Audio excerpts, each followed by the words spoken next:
Let's open and use the 3D model in Navisworks Freedom. If you have Navisworks Simulate or Manage, it will be the same steps.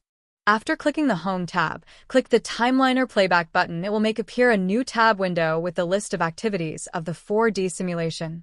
When clicking the Play button, it will start the simulation that will reflect exactly what the Level 3 schedule will look like, and this time, showing the objects that will be installed and when. Those activities are the different work packages previously created, EWPs, PWPs, CWPs, and even IWPs.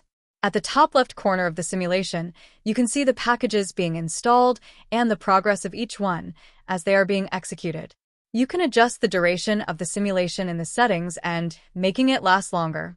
That will help you to analyze visually the schedule before and during execution.